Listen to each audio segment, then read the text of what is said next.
नमस्कार। आज हम 10वीं कक्षा का भूगोल का विनिर्माण उद्योग का दूसरा भाग करने जा रहे हैं। इससे पहले वाले भाग में हमने करीबन 32 क्वेश्चन किए हैं और इसके आगे हम लोग शुरू करते हैं जो बाकी बचे हुए क्वेश्चन हैं। पहला ही क्वेश्चन है कि कौन से उद्योगों को आधारभूत उद्योग कहा जाता है। देखिए, मैंने आपको पहले बताया था कि जब वर्गीकरण किया था उद्योगों का, उसमें आया था आधारभूत और उपभोक्ता उद्योग। तो जो आधारभूत उद्योग होते हैं वो ऐसे उद्योग होते हैं कि जिन उद्योगों में ऐसा माल तैयार होता है जो दूसरे उद्योगों के लिए आधार बनता है। इसको इस तरह समझने का प्रयास करेंगे कि जैसे लोहा और इस्पात है। जो लोहा और इस्पात है, लौह अयस्क में से जब निकाला जाता है वो भी एक प्रकार का उद्योग है। लेकिन जो लोहा और इस्पात निकाला जाता है, उस लोहे और इस्पात का इस्तेमाल मशीनों को बनाने में किया जाता है और वो मशीनें अलग अलग फैक्ट्रियों में तैयार बनाई जाती हैं और इस्तेमाल की जाती हैं। तो इस तरह से जो आधारभूत उद्योग है उसमें लोहा और इस्पात को हम लोग डाल सकते हैं। यहां मैंने दिया हुआ आंसर। तो लोहा और इस्पात उद्योग जो है, इनको आधारभूत उद्योग कहा जाता है।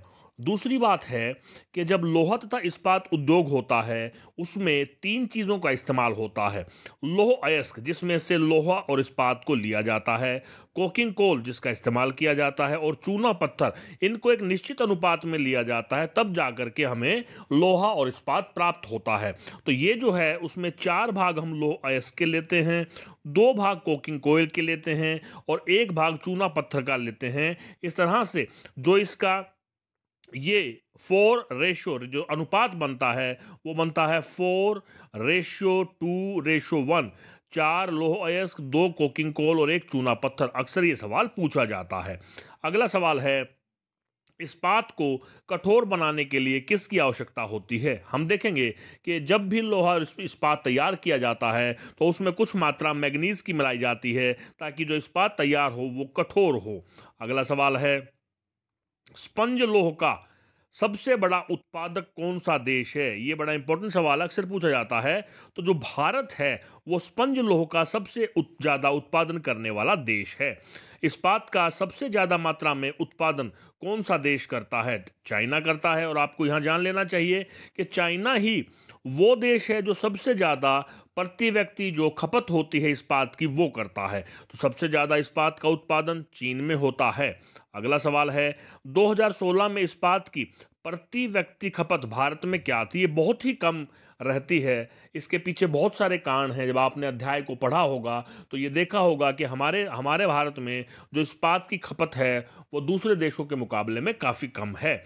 चीन में सबसे ज़्यादा हमने बात की थी। इसी तरह से प्रति व्यक्ति जो खपत है वो 63 किलोग्राम है। ये सवाल भी अक्सर पूछा गया है।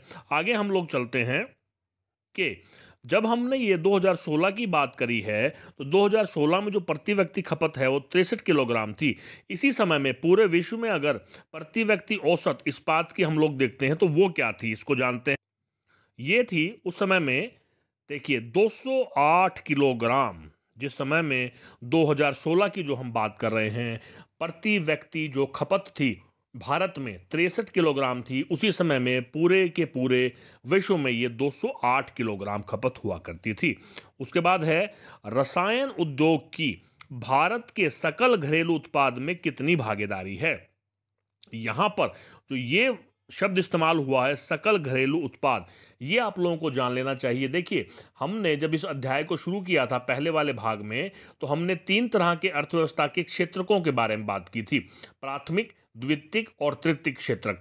ये तीनों जो क्षेत्रक होते हैं जो ये तैयार माल करते हैं, कच्चे माल को तैयार या कह सकते हैं जो प्राथमिक है, प्राथमिक क्षेत्रक में जितना भी उत्पादन होता है, द्वितीयक क्षेत्रक में जितना भी उत्पादन होता है, तृतीयक क्षेत्रक में जितनी भी सेवाओं का उत्पादन किया जाता है, उनकी जो है हम पैसे की जो उसका मूल्य है वो पैसों में निकाल लेते हैं एक वर्ष में।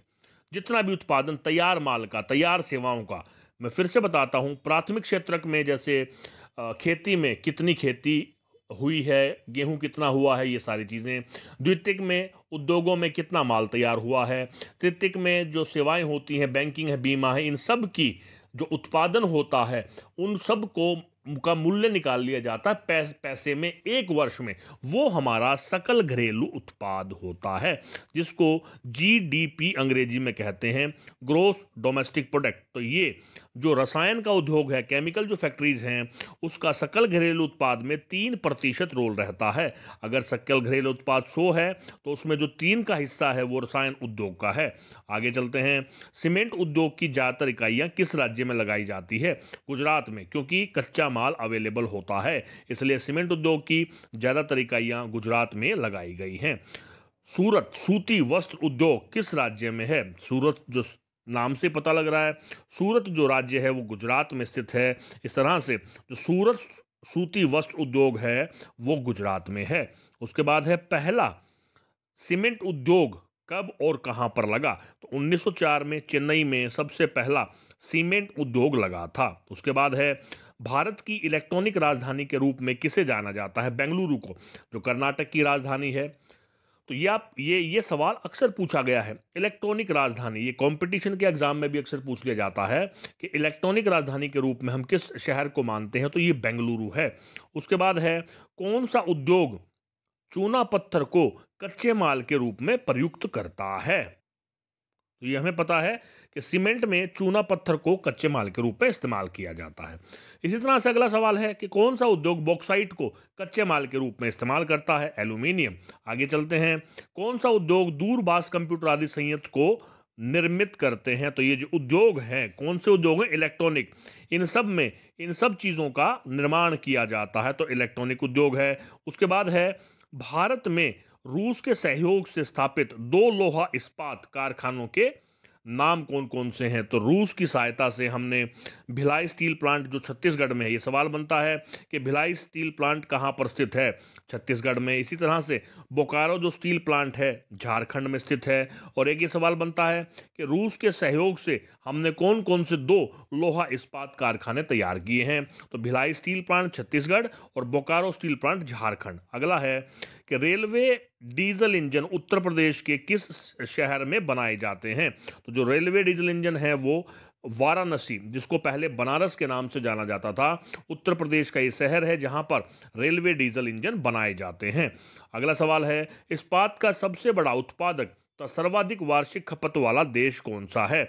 इसका लेने से पहले मैं आपको बता दूं कि इस चैप्टर के करीबन 30 से 32 सवाल मैंने पहले वाले वीडियो में अपलोड किए हैं लेक्चर में। आप उसको चैनल को सब्सक्राइब करके वहां से फाइंड आउट कर सकते हैं, वो वीडियो आपको मिल जाएगा। तो ये अगला सवाल है कि